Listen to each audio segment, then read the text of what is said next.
히브리서 6장 1절에서 3절 말씀을 보겠습니다.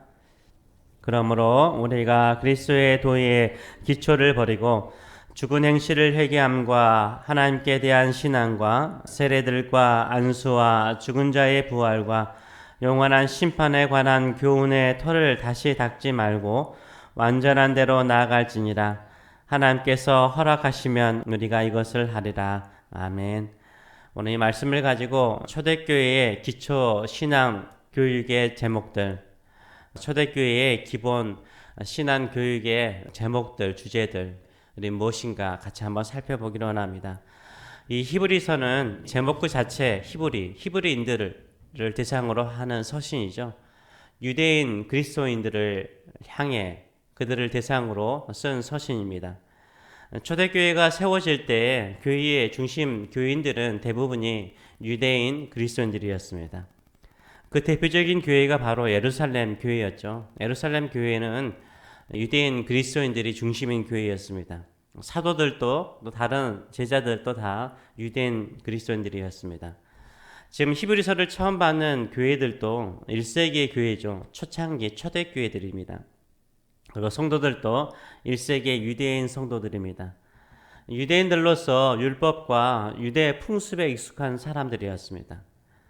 이제 예수 그리스도를 믿고 새로운 복음의 시각을 가지고 구약 성경을 읽게 되고 또 새로운 삶을 살게 되었습니다. 그렇다면 이들이 받은 기초 성경 공부는 무엇이었을까요? 이들이 받은 기초 성경 공부의 주제는 무엇이었을까요? 우리가 어느 교회나 새롭게 등록하게 되면 세가족 성경 공부를 받게 됩니다. 5주거나 12주거나 이렇게 기초 성경 공부를 받게 되는데 그 주제와 1세기 때 받았던 기초 성경 공부의 주제가 어떻게 달랐는지 한번 살펴보기로 원합니다. 오늘 본문이 바로 이 초대교회의 기초 성경 공부의 주제가 무엇이었는지 기본적인 아주 기본적인 기초적인 성경 공부가 무엇이었는지 그 주제를 보여주는 알 수 있는 암시하는 구절입니다.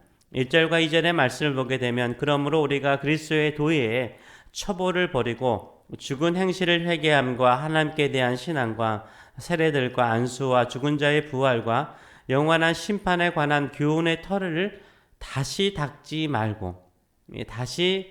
말자는 거예요. 이미 기초는 닦았으니까 이제 우리는 완전한 대로 나아갈지니라 성숙한 지경에 이를지니라 라고 말을 하고 있어요.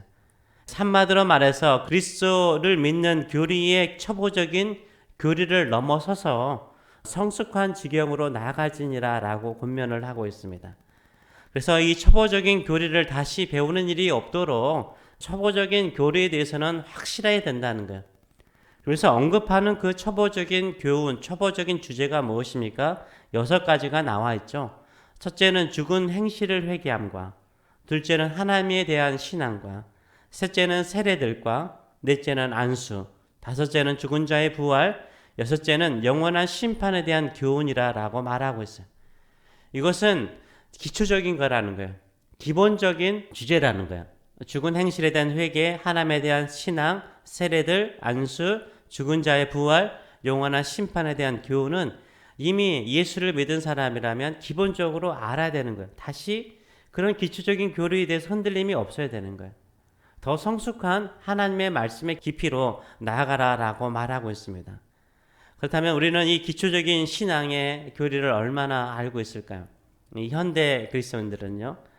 그래서 한번 이 기초적인 성경 공부의 주제였던 것에 대해서 잠시 좀 살펴보기로 합니다. 첫째는 죽은 행실을 회개하라는 거예요. 이 세례 요한이나 예수님께서 메시지를 전하실 때, 복음을 전하실 때 어떤 주제였습니까? 회개하라, 천국이 가까이 왔느니라, 회개를 선포하셨어요. 여기서 죽은 행실은 유대인 그리스도인들에게는 율법으로 의롭다함을 받으려고 하는 자기 노력이죠. 자기 의를 말하는 거예요. 아무리 자기가 스스로 열심히 노력하고 율법을 지키더라도 이게 의롭게 자기를 살리지는 못하잖아요. 죽은 행실일 뿐인 거죠. 이 죽은 행실에서 회개하라는 거예요. 자기의 의로움으로 의롭다함을 받으려고 하는 노력을 이제는 그치고 나의 의가 되시는 예수 그리스도를 믿고 온전하게 회개하고 예수 그리스도로 말미암아 은혜로 말미암아 의롭게 함을 믿으라라고 말하고 있습니다. 이것이 바로 진정한 회개인 것이죠. 둘째는 하나님에 대한 신앙입니다. 하나님을 믿는 믿음이죠. 지금도 계속해서 하나님을 믿어야 하는가 말아야 되는가 갈등하는 분이 있습니까? 이것은 믿음의 초보에 있는 사람이죠. 한번 하나님을 믿기로 했으면 더욱 강하게 하나님을 믿으시는 저와 여러분 되시길 축원해요. 하나님이 계시느냐 안 계시느냐 이거는 이미 떠난 거예요. 우리한테. 우리는 예수님을 하나님을 얼마나 진지하게 끝까지 견고하게 믿고 살 것인가에 대한 고민을 가지고 기도해 나가시는 저와 여러분 되시길 축원합니다. 어떤 접착제는요 한번 붙으면은 세월이 가면 갈수록 더 단단해지더라고요. 오히려 붙이는 물건, 자재들이 뜯어질 정도로 단단하게 붙는 접착제가 있습니다. 믿음의 세월이 길어지면 길어질수록 더욱더 강하게 깊게 하나님을 믿는 믿음의 성숙한 자가 되시는 저와 여러분 되시길 축원합니다. 언제까지 믿을 것인가 말 것인가 고민하지 마세요. 죽으나 사나 우리는 주님의 것이에요. 주님께 모든 것을 맡기시고 온전히 주님만을 신뢰하시는 저와 여러분 되시길 축원합니다. 셋째는 세례들입니다. 그 당시 유대인들에게 익숙한 세례들, 이 초창기니까요. 그 당시에 익숙했던 세례는 바로 세례 요한의 세례들이었죠. 사도행전에 보게 되면 유대인들이 흩어졌던 디아스포라 유대인들이 세례를 받을 때도 세례 요한의 세례를 알고 있었고 세례 요한의 세례를 받았다라는 이야기가 있습니다. 그래서 이 물세례에 익숙했어요. 물세례는 죄를 씻는 세례이죠. 그러나 우리에게는 뭐가 있습니까? 성령께서 우리에게 임하셔서 예수를 믿는 믿음을 주셨잖아요. 이게 바로 성령 세례죠. 그 성령 세례를 받고 우리가 물로 세례를 받음으로써 우리가 다시 한번 우리의 믿음을 우리가 거듭난 것을 확인하는 세례를 받습니다. 바로 우리는 예수 그리스도의 보혈로 말미암아 세례를 받은 사람입니다. 세례를 통해서 우리는 예수님과 함께 죽었고 예수님과 함께 다시 사는 사람이 되었습니다. 이제는 성령 세례를 받은 사람으로서 우리는 이미 옛날에 나는 죽었고 예수님과 함께 다시 새로운 내가 산 거죠. 이로 인해서 오직 예수님만을 위해서 사는 인생으로 살아가시는 저와 여러분 되시길 축원합니다. 그래서 옛날에 나를 위해서 사는 인생은요 아직 죽지 않은 거예요. 진정한 성령의 세례를 받은 사람은 이미 예수님과 함께 살아난 자로서 예수님을 위해서 살아가시는 저와 여러분 되시길 축원합니다. 넷째로는 안수가 나옵니다. 사도 바울도 디모데도 안수를 받았습니다. 우리도 임직식을 통해서 영적인 지도자들을 세울 때 안수하지 않습니까? 또한 질병에 있을 때 안수를 받고 그 질병에서 낫는 자들도 있습니다. 또한 우리가 기도를 하고 축복을 할 때도 안수하죠. 또 어떤 사도행전을 보게 되면 안수 기도를 통해서 다시 한번 성령의 강력한 역사를 경험하는 사람도 있습니다. 우리가 아무에게나 함부로 안수를 받아서는 안 되겠죠. 영적인 권위자들을 통해서 터치하심을 통해서 안수를 받는 것도 귀한 것인 줄 믿습니다. 다섯 번째는 죽은 자의 부활이 나옵니다. 우리에게 죽음이라는 것은 무엇입니까? 우리에게 죽음이라는 것은 이 세상에서 하나님을 위해서 살 수 있는 유일한 기회를 육체적으로 마감하는 것이 죽음이에요. 우리는 천국 가잖아요. 죽고 나면 천국 가잖아요. 영원한 삶이 죽음 후에 있는 거예요. 우리가 육체적으로 이 땅에 머물고 있잖아요. 왜 머물고 있는 거예요? 주님을 위해서 머물고 있는 거예요. 주님을 위해서 일할 수 있는 시간이 이렇게 한정되어 있는 거예요. 이 시간에 주를 위해서 살아가시는 저와 여러분 되시길 축원합니다. 우리 이 땅에 육신을 가지고 살 때 하나님께 충성하고 하나님의 뜻을 이루시는 저와 여러분 되시길 축원합니다. 죽음은 무서워하지 마세요. 누구나 다 죽음은 있어요. 어떻게 죽느냐가 중요한 거죠. 무엇을 하다 죽느냐가 중요한 거예요. 주님을 위해서 더 열심을 내어서 살아가시는 저와 여러분 되시길 축원합니다. 여섯째, 영원한 심판이 나옵니다. 히브리서 9장 27절은 말하기를 한 번 죽는 것은 사람에게 정한 것이요 죽지 않는 사람은 없는 거죠. 한 번 죽는 것은 사람에게 정하신 것이요 그 위에는 뭐가 있다? 심판이 있으리니. 심판이 있음을 이야기하고 있어요. 양과 염소가 낮에는 같이 있지만은 밤에 들어갈 때는 양과 염소를 나누듯이 심판이 있는 것입니다.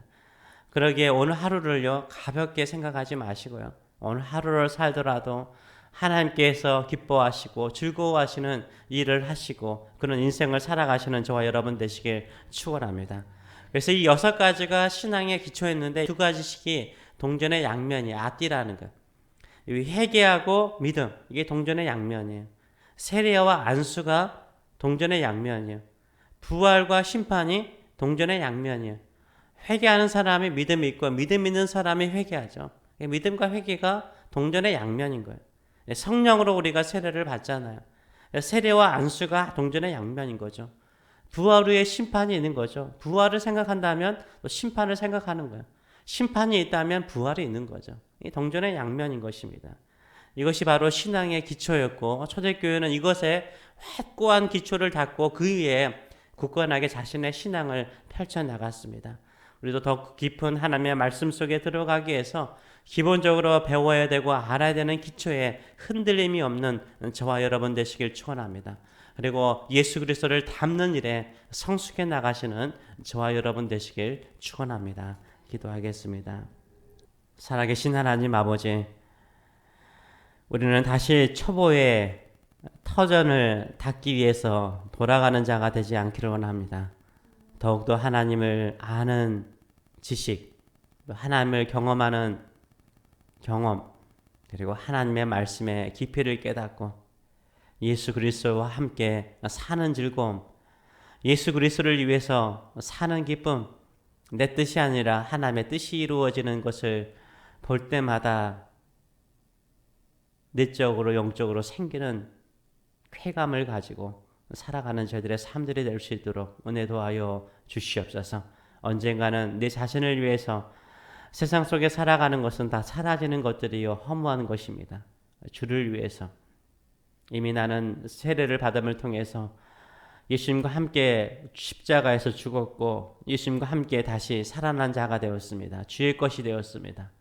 주의 생명을 가지고 주를 위해서 사는 인생의 즐거움을, 믿음의 즐거움을, 또 믿음의 능력을, 또 믿음의 삶의 끝을 바라보고 살아가는 믿음의 성도들 되게 하여 주시옵소서. 예수 그리스도를 닮아가는 믿음의 성도들 되게 하여 주시옵소서. 감사드리며 예수님의 이름으로 기도하옵나이다. 아멘.